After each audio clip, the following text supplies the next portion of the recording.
ప్రభునందు నాకు అత్యంత ప్రియమైనటువంటి వాళ్ళారా, మన ప్రభువును రక్షకునేటువంటి యేసుక్రీస్తు వారి యొక్క శుభనామములో మీ అందరికీ నా హృదయపూర్వకమైనటువంటి శుభములు వందనములు తెలియజేస్తున్నాను. ఉదయకాల సమయంలో దేవుని వాక్యాన్ని ధ్యానం చేసుకుందాం. ఈరోజు వాక్య ధ్యానము కొరకు మనం తీసుకున్నటువంటి లేఖన భాగము దినవృత్తాంతములు 2వ గ్రంథము 15వ అధ్యాయము 7వ వచనం చదువుకుందాం. కాగా మీరు బలహీనులు కాక ధైర్యము వహించుడి, మీ కార్యము సఫలమగును. ఆమేన్.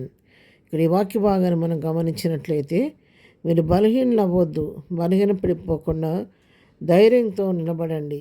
దేవుడు మీ పట్ల తన కార్యాన్ని సఫలపరుస్తాడని సత్యాన్ని ఇక్కడ మనం వాక్యం ద్వారా తెలుసుకుంటూ ఉన్నాం.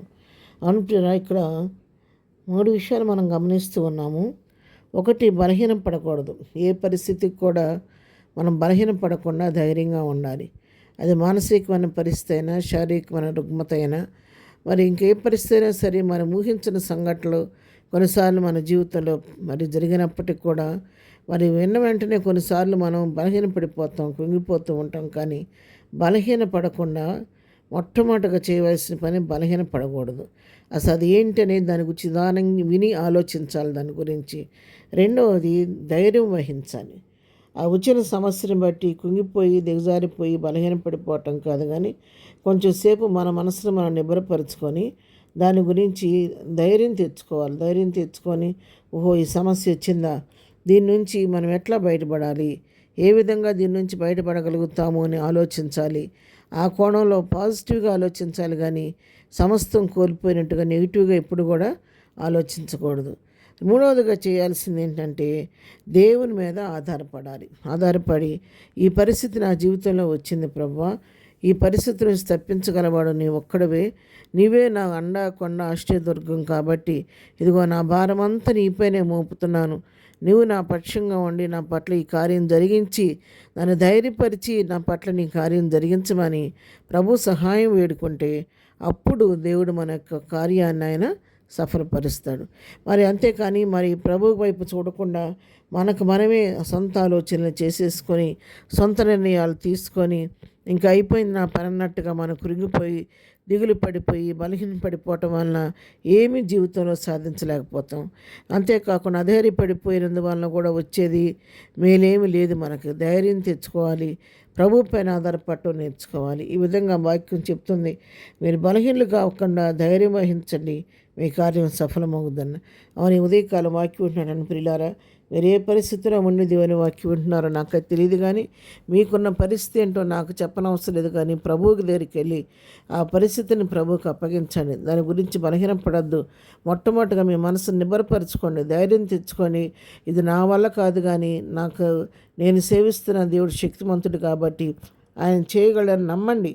ఎందుకంటే మన సమస్య కంటే, మనకున్నటువంటి శోధన కంటే మనం సేవిస్తున్న దేవుడు చాలా గొప్పవాడు కాబట్టి ప్రభు వైపు చూడండి. ధైర్యం తెచ్చుకొని, ప్రభువా, ఇది నాకు అసాధ్యంగా నీకు సాధ్యం, నీవే నాకు ఈ విషయంలో జయమని గ్రహించి నాకు మేలు చేయమని ప్రభు సన్నిధిలో ప్రార్థన చేస్తే తప్పకుండా మీ జీవితాల్లో కార్యం ఆయన సఫలం చేస్తాడు.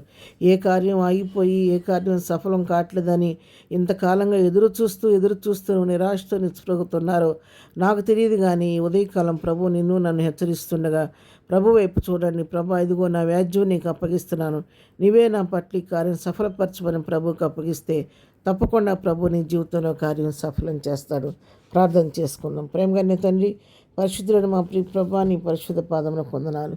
ఉదయకాల సమయంలో వాక్యాన్ని బిడ్డలందరినీ పేరు పేరుని దీవించి ఆశీర్వదించండి. వారి అవసరక్క నామను తీర్చని, ఎవరైనా ప్రభు వారి జీవితాల్లో కార్యం జరగక దాని గురించి కృంగిపోయి బలహీనం పడిపోయి దిగులు చెందుతున్నారేమో, అలాంటి వారందరినీ మీరు దర్శించండి. ఉదయకాలని వాక్కు చేత ప్రతి వారిని తృప్తిపరచండి, ధైర్యపరచండి. బలహీనలు కాకుండా ప్రతి వారిని బలవంతులుగా ఉంచండి నాయన. అధైర్యం రాకుండా ధైర్యవంతులుగా ఉంచండి నాయన. కార్యం చేయగలని చేతికి సమస్యను అప్పగించి నీ దగ్గర నుంచి అడిగి పొందుకునే కృప ప్రతి బిడ్డకి దయచేయండి. ఏదైనా మేము వెళుచున్న మార్గాల్లో తోడుగునండి. చేస్తున్న పనిపాట్లు నీ కాపుదల దయచేయండి. బలహీనలుగా ఉన్న వారిని ముట్టండి, స్వస్థపరచండి. గురించి ఏదైనా వారిని బాగు చేయండి. ఏదైనా బర్త్డే మ్యారేజ్ జరుపుకున్న బిడ్డలను దీవించి వారి జీవితాల్లో కావలసిన మేలు ఆశీర్వాదం దయచేయమని ఎదురు దేవులతో నింపి నడిపించమని యేసునామములో ప్రార్థించడిగి పొందుకొని ఉన్నాము తండ్రి. ఆమెన్. ప్రభు కృప సదాకాలము మనందరికీ తోడేయండి నడిపించును గాక. ఆమెన్.